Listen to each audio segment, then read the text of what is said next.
Let's get some facts. 37% of you aren't subscribed to this channel. That's almost 4 out of 10 just freeloading the alpha. So come on, hit subscribe and I promise to keep leveling up the show with the best guests and the juiciest insight. Go on, do it now.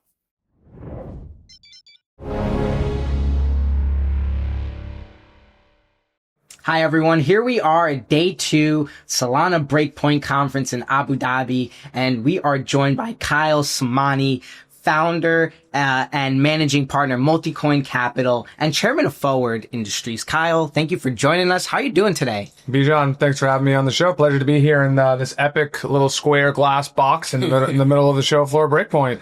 Absolutely. We're on day 2, of course, at Breakpoint. So I wanted to get your overall feeling on how the conference is going. Obviously, you feel the excitement in the air. The energy is contagious. What's your take on day 2 so far? Yeah, I kind of scrolled through the announcements from yesterday and I followed stuff this morning. What I feel like my kind of thing I'm seeing here is that just like Solana is an integrated blockchain and like everything works. And so like yesterday, State Street announced they were bringing a tokenized money market fund onto Solana, but they announced it in partnership with Coinbase and with Galaxy. I think they're going to do some stuff with some of the big payments companies and like Circle. And that's kind of exactly what I want to see. Like Solana, the whole point of it is that it's a one integrated system that can support all of payments and finance. And what we see here at Breakpoint is it's 6,300 people. It's the largest event in crypto ever. And you've got all of these different groups, whether you're a meme coin trader or a DPIN team or a Wall Street asset issuer or a payments company or a CeFi exchange like Coinbase. And all of these people can work together on top of a single piece of shared global infrastructure.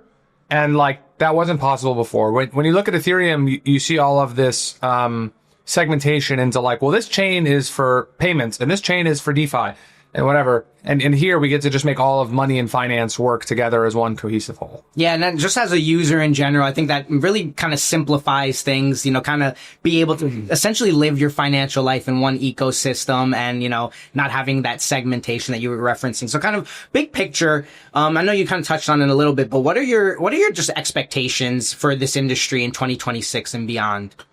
Yeah, I mean, I think in 26, the big thing we're going to see is going to be payments companies integrating stablecoins and rolling them out on Solana. Obviously, Western Union is doing a big rollout in Q1. The Cash App, they just announced they're integrating Solana for USD payments for 67 million customers.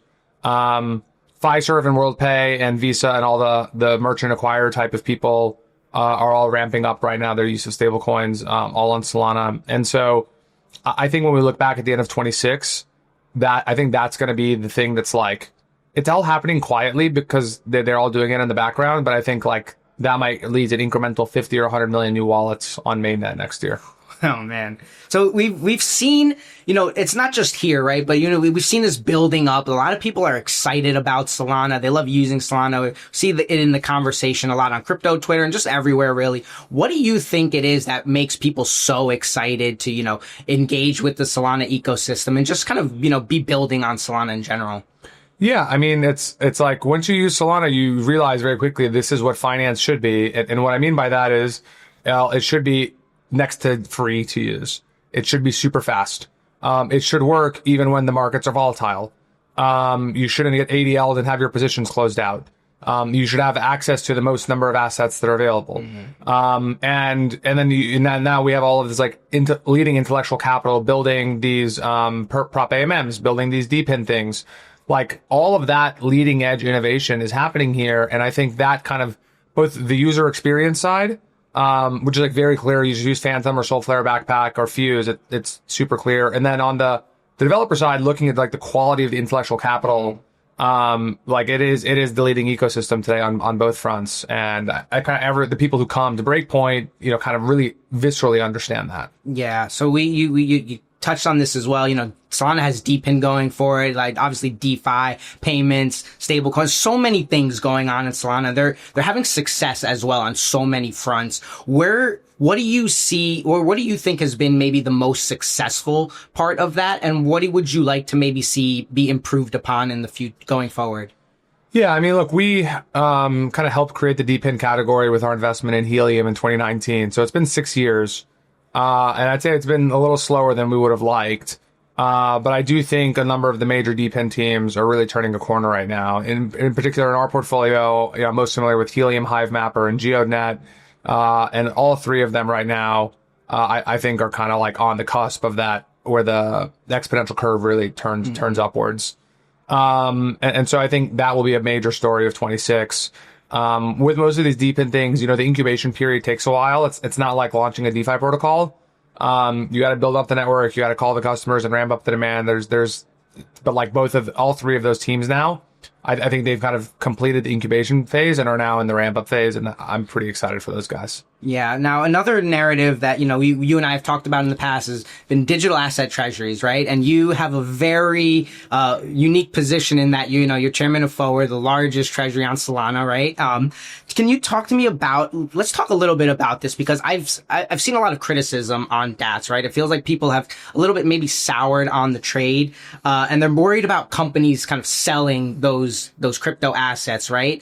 What's your take on that, and people that might be like worried about, that narrative? I mean, look, I can't speak about other DATs and what their plans are. I assume they have plans. They may not have plans, but I can't speak for them. I can speak for myself and for Forward, so I'll do that. Launching Forward Industries has been a lot of brain damage for me, just in terms of time. And like, I didn't launch Forward Industries so that I could be like, oh, the MNAV is 1.2 and like I can sell some shares and make some money. I already own a ton of Solana. I've owned Solana since literally you could own Solana. I led the seed round. I'm not doing this much brain damage to myself so I can incrementally get a few more Solana tokens. That's like not worth my energy. What's worth my energy is having this publicly traded vehicle. We're the largest Solana DAT in the world by a factor of about 4. And we can use this to buy companies, operating businesses, and do interesting things on top of Solana with those companies. We haven't done any deals yet, and obviously I can't talk about deals that are in pipeline. But what I can say is I think the most interesting opportunities available are going to be deals where we buy a company that today is either tangential to crypto or even not in crypto at all, but where we can insert crypto as kind of a foundational element of that consumer-facing product, and then really change the economics of that business in a very interesting way. And so we're now spending a bunch of cycles looking at a bunch of deals to that effect. I hope we can get some of those across the finish line and then share those with shareholders. In the long run, I think Forward Industries is going to look something more like Bending Spoons. Or if you're not familiar with Bending Spoons, the more classic example would be Berkshire. I think the difference between us and Berkshire is Berkshire's kind of a value shop, and we're going to be a growth shop. And that we want to offer investors a vehicle they can get access to. They'll get some SOL exposure, obviously, but then, our ability to identify interesting companies, buy them at attractive prices, and hopefully accelerate growth by instituting crypto in very interesting ways. Right. Now, speaking of growth, we're in a region that is just, seeing massive growth, and that's really embraced kind of this industry that we're in and leading it in some ways. And often in our conversations, I've found that we're very US focused, right, on it, but there's so many different parts of the world that are like developing this space. Why should we be bullish on the Middle East and, regions like this? Yeah, I mean, I don't know a ton about the UAE, but like what I do know is both Abu Dhabi and Dubai have really embraced the crypto industry with the arms wide open. They have created regulatory regimes that welcome entrepreneurs.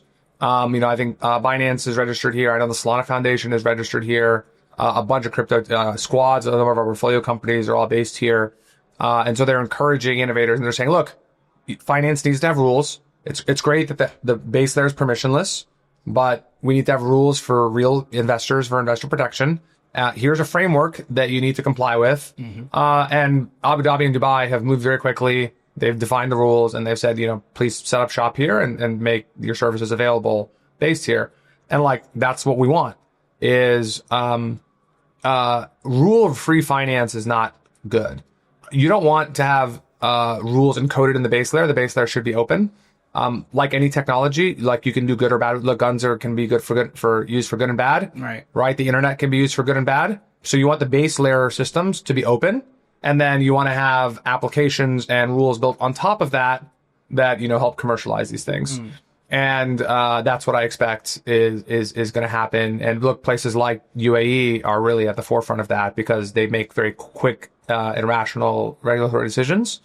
And that's why there's so much of the crypto industry is based here. Yeah, and I know I just said we were very U.S. centric and focused on the conversation, and can't help bring it back to the U.S. in that sense. Do you think, because we have a new administration that is kind of really pro crypto, right, and helping that? Do you see that improving? Do you see us working kind of at the speed that they're doing it here? How is that regulation kind of transformed, or the administration kind of helped move that policy more towards the crypto side of things? Yeah, I mean, look, like the defining feature of the American Constitution is that it's meant to keep the federal government moving slow, both congressionally and executive branch. I know sometimes we as Americans can get frustrated with how slow things are at the federal government, but we have to remember that that is an intentional feature in the design of the Constitution. And look, it's worked well for 250 years. We have our 250th birthday coming up in a few months here. The U.S. has made incredible strides in 2025, and I expect a lot more strides, both coming out of Congress and the executive branch. In 25, obviously we had the Genius Act passed.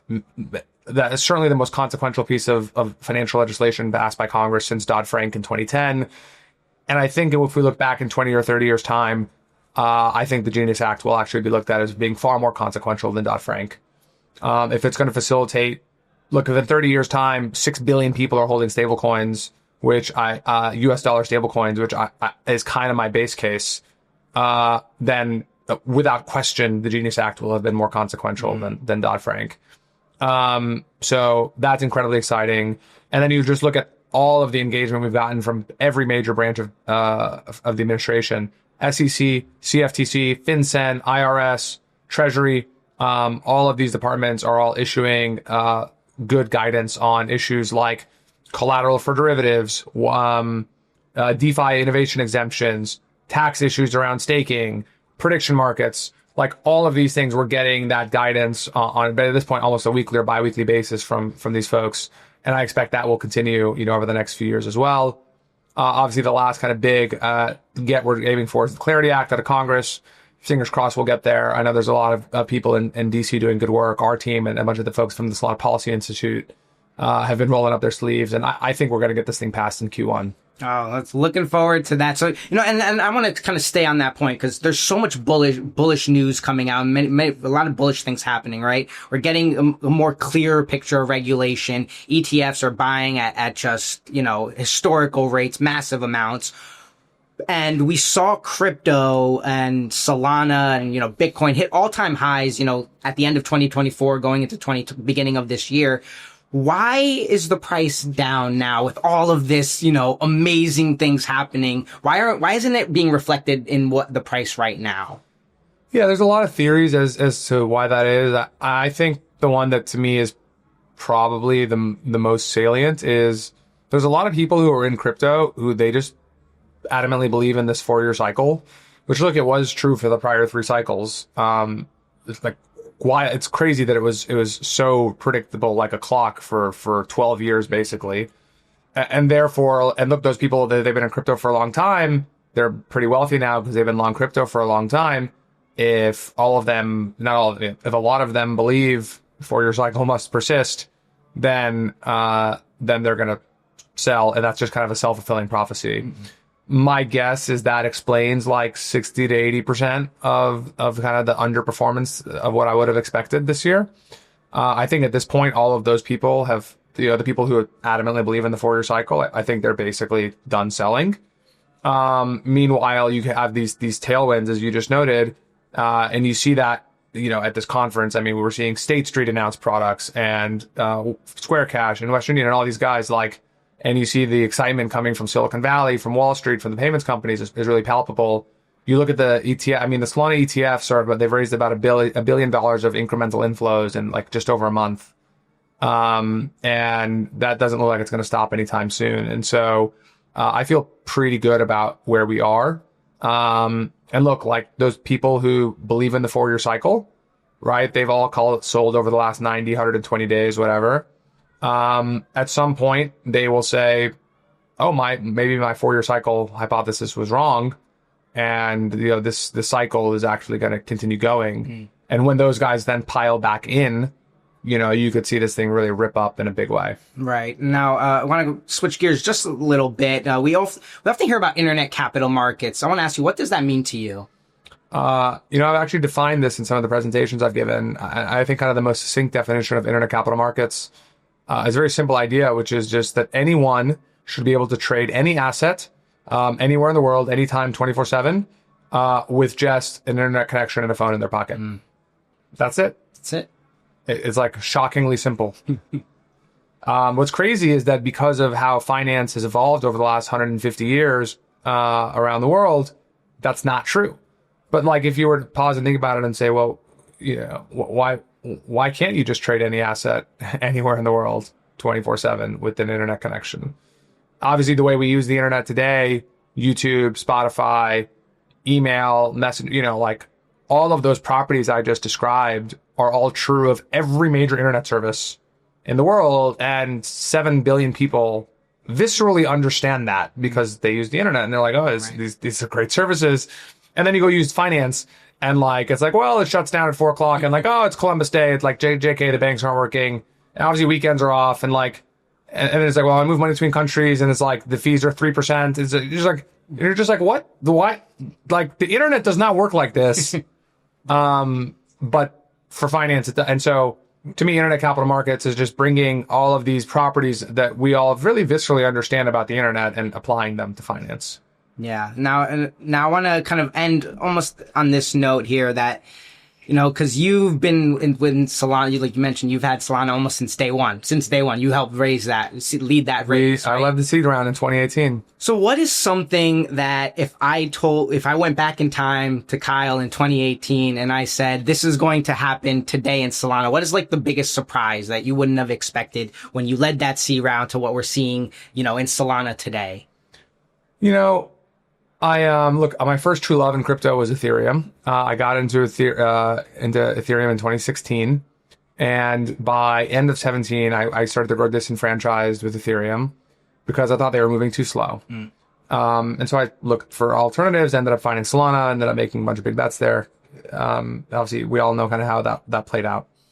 I was very right in that Ethereum was going to execute very slow. And, I think today, if you ask people who are in crypto, really like people who are in the crypto community and really know what's going on, I'd say it's consensus opinion at this point that Ethereum is way too slow and has really dilly-dallied around for 5 or 6 years. What's crazy is that despite the fact that that is the consensus view, the amount of inertia in Ethereum has really been hard to appreciate. And certainly very few people on the planet Earth have competed with Ethereum harder than I have. Probably the two who have, their names are Anatoly and Raj, founders of Solana. And I have just continually been impressed at the just inertia in Ethereum. Now, the flip side of that is, the bigger they are, the harder they fall. And I do think Ethereum's reckoning is coming pretty soon. Well, that's something to think about for sure. Now, before we end here, I want to just ask you, we've talked about a lot of things today, right? What is something that you want people to take away from this conversation? If you could just leave them with one thing. I think the hardest thing to appreciate in crypto is, Ethereum's market cap is called 5x, Solana's 4 or 5x, something like that. And so based on that, you would assume, okay, well, there must be, 4 or 5 times more users, 4 or 5 times more fees being paid to the system. 4 or 5 times more trading volumes, 4 or 5 times active ad. Like, you would just kind of assume, like, roughly that, like, all of those stats, would be 4 or 5 times higher. And it's just, like, not true. So Ethereum leads in a handful of statistics. The most notable one probably is stablecoins issued. But if you look at statistics that reflect usage, meaning someone waking up every day, opening their phone and clicking a button, people doing stuff, Solana blows away Ethereum on all of those metrics. Stablecoins transferred, daily active addresses, daily transactions, on-chain trading volumes, fees paid into the system, all of the things that demonstrate healthy active usage, Solana dominates on. And it takes a lot of people a while, I've realized, to kind of just recognize and say, wait a minute, like the market cap says, X and 5X call it, but the usage data is inverted. And I still, a lot of people still say, well, Ethereum can never be beaten. It's unseatable. It's invincible. And it's what everyone uses. And like in my conversations with people, I noticed that's implied that like Ethereum has this insurmountable lead, and it's just not true. So I just encourage people to like go look at the data, use the products, use MetaMask, move some money between L2s, and then go use Solana. And then go look at the stats. And, I think you'll come to the same conclusion that I have. Yeah, just on a personal story, a lot of meme coin trading going on, and they have, let's take SPX, for example. They have an SPX on ETH. They have an SPX on Solana. Myself and a lot of people that I know prefer to use the one on Solana, for exactly the reasons that you just stated. Kyle, it's been an absolute pleasure having you. Always just illuminating, hearing you speak about it. Really, it's hard to come away from conversations and hearing you speak and not be extremely bullish on Solana and the future of it. So always appreciate your insights and just happy to have you on. Thanks again. Bijan, thanks for taking some time today here at Breakpoint. Yeah, of course. So you obviously like this video enough that you've got to the end. That's quite a big task. But listen, do me a favor. Hit the like and subscribe button, and also check out what video's next, because I think you'll love it. But if you want even more, and when I'm talking more, I'm talking about member-generated ideas, incredible alpha, research, everything there to help you in your journey, just head to realvision.com/join for the best financial intelligence out there and the pure alpha that's within the platform.